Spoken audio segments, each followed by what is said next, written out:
Pakistan super league में कल एक मरतबा फिर इस्लामाबाद यूनाइटेड ने कामयाबी हासिल की है और एक मरतबा फिर बाबर आजम नाकाम रहे हैं। ये एक लम्हा फिक्रिया ज़रूर है कि अगर वो पीएसएल में भी परफॉर्म नहीं करेंगे तो टी20 क्रिकेट में उनकी वापसी इंटरनेशनल क्रिकेट में कैसी होगी, क्योंकि पाकिस्तान जो आखिरी सीरीज़ खेला है न्यूजीलैंड के ख़िलाफ़ टी20 मैचेस में, वहाँ पर तो उनको ड्रॉप किया गया था। उनके साथ साथ मोहम्मद रिजवान भी पाकिस्तान टीम का हिस्सा नहीं बन पाए थे।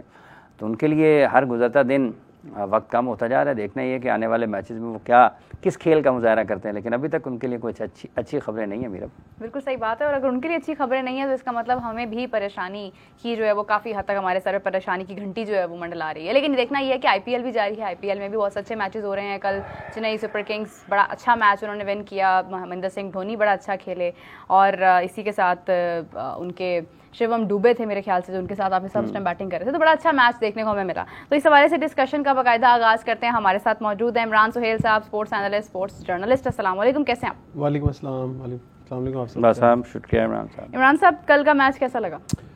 कौन सा वाला? कल का मैच पीएसएल का मैच देखें, जो कहा यह जा रहा था कि शायद पेशावर ज़ल्मी कमबैक करेगा और परफॉर्मेंस देंगे उनके प्लेयर, ख़ासतौर पर आप साहब ने अपने इंटरव्यू में जिन साहब का जिक्र किया, आप सब कह रहे हैं कि टी20 के अंदर अगर उन्होंने वापसी करनी है तो वो उन्हें परफॉर्म करना पड़ेगा। मेरा ख्याल है कि पाकिस्तान की क्रिकेट का अलमिया रहा है कि जिसने पीएसएल टी20 के अंदर परफॉर्म किया है वो टेस्ट क्रिकेट के लिए भी सिलेक्ट हो गया। सो हम पाकिस्तान क्रिकेट के अंदर परफॉर्म करना है बस, फिर आप ये देखें कि आप कहाँ सेलेक्ट होते हैं। अगर बाबर आजम परफॉर्म नहीं करते तो फिर क्या ये क्राइटेरिया है कि बाबर आजम को वनडे और टेस्ट से भी ड्रॉप किया जाए? कोई एग्जांपल आपको ज़हन में आती है जो आपको फील हुआ कि ये प्लेयर पीएसएल में परफॉर्म करके टेस्ट में सेलेक्ट हो गया? बहुत सारे प्लेयर हैं, लिस्ट निकालने के लिए जाएं तो मेरा ख्याल अगर साइम अयूब जैसे प्लेयर्स जिन्होंने टी20 में परफॉर्म किया और वो टेस्ट टीम में भी सिलेक्ट हुए, वनडे में भी सिलेक्ट हुए, अब मेरे जहन में वो प्लेयर्स नहीं है। अगर मैं स्टैट निकालूंगा तो मेरे सामने बहुत सारे आ जाएंगे। आप सबका जहन ज़रा ज़्यादा दे दें, इनको याद होगा यकीनन कि टी20 की परफॉर्मेंस में हमने टेस्ट टीम में प्लेयर सेलेक्ट किए हैं, और फिर उसके बाद टेस्ट की परफॉर्मेंस पर हमने टी20 में प्लेयर सेलेक्ट किए हैं। हमने बड़ा उल्टा एक चक्कर है जो घुमाते हैं, और ये उल्टे चक्कर ले लेके आज हम गिरे हैं।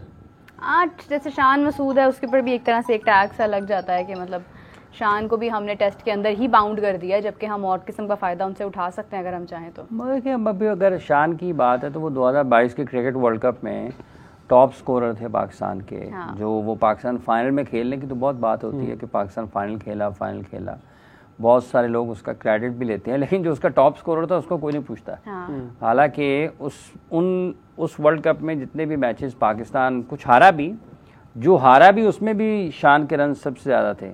वहाँ पर भी बाबर और रिजवान के रन अच्छे नहीं। तो ये एक अलमिया है मेरे पाकिस्तान का। सिलेक्शन अगर आपकी ठीक नहीं होती है, जैसे भी आप साहिबजादा फरहान को देख लें, जो उन्होंने रन्स किए हैं, कल फिर 100 कर दिया, तो ये आपकी जब तक आप खिलाड़ियों को मुंतखब नहीं करेंगे उनके फॉर्मेट के एतबार से और उनको उनके नंबर्स पर नहीं मौका देंगे तो फिर मुश्किलात तो होती हैं। साहिबजादा फरहान ने, मुझे अच्छी तरह याद है कि आज से अगर 10 साल पीछे चले जाए, जब वो अंडर-19 खेलने के बाद फर्स्ट क्लास स्टार्ट किया था तो वो फर्स्ट क्लास में कंटिन्यू रन्स कर रहे थे, पर उन्हें टीम में बड़ी लेट मौका मिला। अगर मौका मिला तो कभी रखा कभी नहीं रखा। मैं ये समझता हूँ कि आप अगर जैसे उसने कल परफॉर्म किया, सारे कह रहे जी बड़े अच्छे टच में, बड़ी अच्छी उसने इनिंग खेली, तो क्या वजह है कि वो प्लेयर जो कि यंगस्टर्स भी हैं और जिनमें टेम्परामेंट भी है, उनमें टैलेंट भी है, हम उनको कंटिन्यू क्यों मौका नहीं देते? इसकी वाज़ह मिसाल आपके सामने कामरान गुलाम है। उसने टेस्ट मैचेस में रन किया, आपने वनडे में सेलेक्ट किया, फिर अगर उसने 1-2 मैचेस में परफॉर्म नहीं किया आपने उसको ड्रॉप कर दिया। आप क्यों हर एक को बाबर के कैलिबर का प्लेयर नहीं समझते? क्यों बराबरी के ऊपर मौका नहीं देते? अगर आप उस्मान खान को मुसलसल टीम के साथ रखे हुए हैं, चलें ठीक है, आप कहते हैं जी कभी उसको मौका दे दिया, छुपा के खिला रहे हैं, तो भाई बहुत सारे ऐसे प्लेयर हैं जिनको आपको कंटिन्यू खिलाना है, जिनको आपको लेके चलना है। आप दें ना किसी को 10 सीरीज का मौका, किसी को 10 मैचेस का मौका दे दें कि हाँ यार तू कुछ करे ना करे, तू टीम के साथ है, पर ऐसा नहीं होता। अनफॉर्चुनेटली ये बड़ा बदकिस्मती है हमारी कि हम एक बंदे ने परफॉर्म किया, 3-4 साल नंबर 1 रहा। मुझे कल एक साहब कह रहे थे कि जी देखिए जी उसकी क्लास चेक करे, बाबर की क्या क्लास है, उसकी क्या रन्स किए हैं उसने। मैंने कहा वो भी क्रिकेटर थे। मैं कहा फिर ऐसा करें, आपने तो क्रिकेट छोड़े हुए 10 साल हो गए, आप भी पैड पहने और आ जाएं, आप भी बड़ी क्लास थी। आप यूसुफ बैठे तज्जिया करते हैं, हम कहते हैं पहने पैड, यूसुफ भाई आ जाएं, आप रीदी को कहते हैं आ जाए ग्राउंड में। ऐसे नहीं होता, एक टाइम होता है, और आपको ये टाइम जज करने में वक्त लग रहा है या आप बेवकूफ़ बने जा रहे हैं कि ठीक है आपने बाबर को सिर्फ उसी बुनियाद पे खिलाना है जो 2-3 साल पहले उसकी परफॉर्मेंस है, तो फिर खिलाए। लोग एवरेज गिनाते हैं फौरन ही, यार चबन की एवरेज, स्ट्राइक रेट चेक कर ले, वनडे में परफॉर्मेंस देख लें, तो फिर भाई खिलाते जाए आप। किसको खिलाएं फिर? आप नए लोगों को मौका देना उतना ही जितना नहीं देते किसी और को। बाबर ने कितना टाइम लिया परफॉर्म करने के लिए?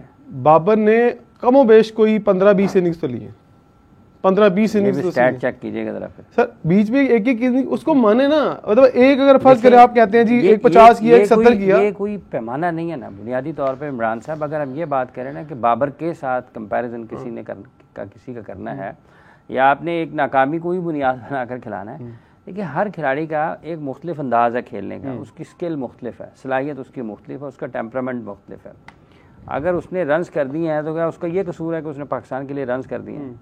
ये तो नहीं होना चाहिए ना। कि अगर वो परफॉर्म नहीं कर रहा तो फिर किसका कसूर? अगर रन्स नहीं हो रहे तो जो चीज़ें एड्रेस करने वाली हैं वो होनी चाहिए। क्या है बताइए? आप कह रहे हैं ना बाहर निकालना है, टेक्निक में क्या इशू है? टेक्निक को भी छोड़ दे आप, हम एड्रेस, हम तो मुझसे निकलने लगा था, हम तो क्या थक गए। फर्स्ट क्लास खिलाया ना उसको 2 साल, 1 साल ही खिला ले, 1 सीजन ही खिला ले। उसकी जगह पे किसको खिलाना है? उसकी जगह पे क्रिकेट बंद हो जाएगी पाकिस्तान में? नहीं। जब बाबर नहीं थे तो पाकिस्तान में क्रिकेट नहीं होती। नहीं, अभी हम ये नहीं कह रहे क्रिकेट बंद, अभी आप ये कह रहे हैं कि उसको निकाल दें। पाकिस्तान के सिस्टम ऐसा कोई प्लेयर नहीं जिसको रिप्लेस कर सके ना। मैं आपका नाम ले लेता हूँ, आप टैलेंटेड, तो काम ही नहीं है ना सर। मैं क्रिकेटर का नाम ले रहा हूँ, मैं फर्ज करें जी मैं फर्स्ट क्लास खेलता हूँ, जब हम ये मैं नाम लेना जरूरी नहीं है। नहीं आपके पास टॉप परफॉर्मर होते हैं, चले मैं नाम ले लेता हूँ, साहबजादा फरहान की टॉप परफॉर्मर रहा ना, उसने चैंपियंस कप में 600 किए, आई थिंक फर्स्ट क्लास में 600 किए। इस तरह के प्लेयरों को कंटिन्यू मौका क्यों नहीं दिया जाता? क्यों? अच्छा फिर आप कहते हैं कि फर्स्ट क्लास में प्लेयर खेलता है, टॉप करता है, उसको हम लेके आते हैं एक मुश्किल सीरीज में। मुल्तान के अंदर एक प्लेयर आपने ओपनर इंट्रोड्यूस करवाया, उसने 2 मैचेस में परफॉर्म नहीं किया, कहाँ गया? वो गायब हो गया ना। फिर उसकी वो जो 5-6 साल की मेहनत फर्स्ट क्लास की, वो किधर गई? सिर्फ 2 मैचेस की मार रही, निकाल के साइड पे कर दिया। उसके बाद टेस्ट मैचेस हुए नहीं ना। चले आपने क्या टेस्ट मैचेस की परफॉर्मेंस पे या फर्स्ट क्लास की परफॉर्मेंस पे क्या वनडे में T20 में प्लेयर नहीं रखे? वो वनडे में नहीं आ सकता क्या? वो इसी कैलिबर का प्लेयर था कि उसने फर्स्ट क्लास में स्कोर किया और वो वर्ड सिर्फ टेस्ट में खेलेगा? भाई उसको वनडे में यूज करके देख लें आप। एक और बात, ये क्यों नहीं होता, उसकी एक बहुत बड़ी मिसाल आपके सामने इसी PSL के अंदर है कि जिसके पास पावर है वो यंगस्टर्स की जगह खेलता है। मुझे बताएं शोएब मलिक साहब खेल रहे हैं, वो क्यों खेल रहे हैं? कि किसको दिखाना चाह रहे हैं? वो आते हैं 1 ओवर में 16 रन खा जाते हैं, बैटिंग के लिए आते हैं 15 बॉलें खेलते हैं 16 रन करते हैं। वो कर क्या रहे हैं? क्या पाकिस्तान क्रिकेट बोर्ड के लोगों ने पट्टियां बांध ली आंखों के ऊपर? क्या कोई कौन सी ऐसी चीज है जो इनको खामोश किया है? गुजारा नहीं है सीनियर प्लेयर्स के बगैर। अभी रिजवान ने इतनी जबरदस्त सेंचुरी की है, आपने वो देखी है? किसी ने तारीफ की है? सबने की है। क्या तारीफ की है? सारे लोग यही कह रहे हैं जी इसका स्ट्राइक रेट चेक कर लें, और अगेंस्ट टीम ने जिन्होंने जाके चेज किया है वो 200+ रन, उसका स्ट्राइक वो मानते ही नहीं है। वो कहते हैं जब तक आप 200 के ऊपर स्ट्राइक रेट पर नहीं खेलते हम आपका 100 ही नहीं मानते। अच्छा वैसे मेरा तो काफ़ी मेरी जो सपोर्ट है वो कामरान गुलाम के साथ भी होती है। मतलब देखिए हमारे पास बहुत सारे प्लेयर्स हैं, वो अच्छा खेल सकते हैं, अच्छा कर सकते हैं। हाफिज साहब एक बड़ी प्यारी बात करते होते हैं कि खिलाड़ी ऐसे नहीं बनते हैं कि वो जूस की मशीन में डाल दिया और वो निकल आए। उनको वक्त लगता है, उनको बनाना पड़ता है, एक प्रोसेस होता है, एक प्लेटफॉर्म होता है उसके। तो ये हसन अली जो आए, हसन नवाज आए थे, कौन सी मशीन फैक्ट्री से आए थे? ये जूस की मशीन से निकले थे ना, यही बात। फिर आपका नुकसान होता है। अब आप जूस की मशीन से नहीं निकले जनाब। बात ये है कि हुआ क्या, फिर वो भी बता दें। 5 मैच के सामने आ गया ना, तो क्या हमने यही देखा? बात ये है कि जब आप प्लेटफॉर्म पर बैठे होते हैं ना, नेशनल, जहाँ पे आपको लाखों करोड़ों लोग सुन रहे होते हैं ना, वहां पर ये नहीं है कि इसको निकाल दो और उसको ले आओ, उसको निकाल दो उसको ले आओ, ऐसे नहीं बनती टीमें। दुनिया में अगर कहीं ऐसे होता है तो आप बता दें। मैं बता देता हूँ आपको, एक प्लेयर की मिसाल देता हूँ, आबिद अली की। आबिद अली, आप लाहौर से ताल्लुक उनका, आपको पता है कि उसने मुसलसल 7-8 साल टॉप किया फर्स्ट क्लास में, उन्हें पाकिस्तान नहीं खिलाया गया, उन्हें लेट खिलाया गया। कम से कम मेरे तजर्बे के मुताबिक 10 साल लेट खेला वो बंदा पाकिस्तान। वैसे आपके ख्याल से क्या वजह थी कि नहीं खिलाया गया? लाइकिंग और डिसलाइकिंग। उसके साथ किसी को क्यों कोई मसला होगा? उसके साथ नहीं, जो टॉप पर 2 खेल रहे होते हैं ना, हाँ। ना तो उनको खिलाने वाले उनकी जगह छोड़ना चाहते हैं, उन्हें हटाना चाहते हैं, और ना वो खेलने वाला अपनी जगह छोड़ना। वो इतना इन्फ्लुएंस क्रिएट कर चुका होता है, इतनी जड़ें मजबूत कर चुका होता है कि उसका कब हुआ डेब्यू, कब हुआ था उसका? आई थिंक मेरे ख्याल 4 साल पहले, 4 या 5 साल पहले गालिबन डेब्यू हुआ था, जब उसने डेब्यू पे 100, बल्कि मिसाल से 2 मैचों में 100 किया था आबिद अली ने। और उस वक्त उसकी एज ऑलमोस्ट 38 के करीब थी, 37 या 38। वही कामरान गुलाम वाला बहुत लेट खेला ना कामरान गुलाम ने। आपके ख्याल में उसको 10 साल पहले खिलाना चाहिए था, जब वो परफॉर्म कर रहा था, जब वो यंग था, जब उसमें जान थी, तब खेल लेता, और तब वो फर्स्ट क्लास में भी। 10 साल पहले कौन ओपनर थे दोनों? 10 साल पहले अगर उसका डेब्यू हुआ है तो 10 साल पहले कौन थे दोनों ओपनर? देखिए 10 साल पहले की अगर मैं बात करूं, उस पूरे एरा के अंदर जो ओपनर खेले हैं उसके अंदर अहमद शहजाद है जो ओपनर खेले हैं, उसके बाद बाबर आजम पिछले काफ़ी अरसे से टॉप परफॉर्मर्स के लिए ऊपर रहे हैं। हालांकि हमने उन्हें वन डाउन नहीं खिलाया। अगर उनका फर्स्ट क्लास करियर देखे तो एज ए ओपनर ही वो खेले हैं।